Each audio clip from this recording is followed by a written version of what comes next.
Subas ki matamda akoina haijabadagi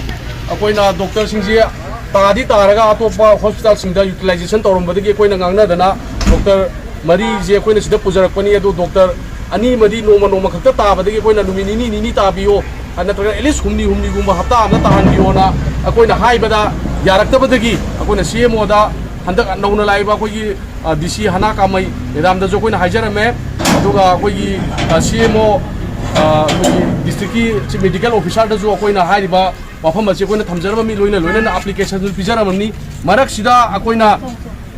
hospital asida koi birth certificate pibada mamang da jo akoina complaint adum tawgibni paisa ji ka haina lawi haiduna mayam amna complaint tawrokpadagi akoina masa piriba mi masa maksida jo akoina paisa do ka haina lobi ganu laita laira mem yawbani na aduga DC da ju matam dugi saso pasa akoina complaint tawgibdagi moina paisa jam lawronu kholanu na haigibdagi koi makha ta na kaimuk tawdar laibani du kui dana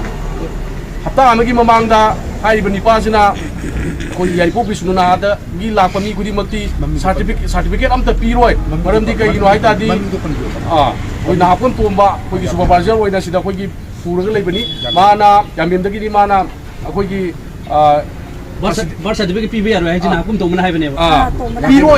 piroi mai do mana complaint tawre na haibadagi akoi ji khara saunaraga koi gi CMO da ju wari sanaraga laingi marak sida ngara koi gi lekai dagi he ai lekai di nga ma chalu bakanda mana mu ujiki angang sida adudi ananda chalo bangu da hangu chu hairek badagi koi gi khosaunarba mayam jina maruina akoina changjan jari basidi hospital ji yam tira sothare CIC mu obigi level gi yam tira handagare hana primary health center oidingai da angang phaw pom dana doctor afaw kya taramdana director book oigraba adum loba hospital ni kitang matang gi matung ina sanatri hai matu haidon sokolapi matung ina CIC ontho matung de di angang ju poktre doctor ju phasana leitre adu hospital gi emo in charge oina legiriba ajunjam gi doctor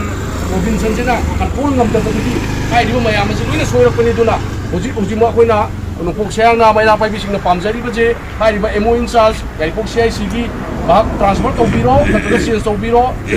loina na koi gi birth certificate ki thobu oiriba nakom tomba ji change to biro na transfer to biro haidi ba demand ani je hek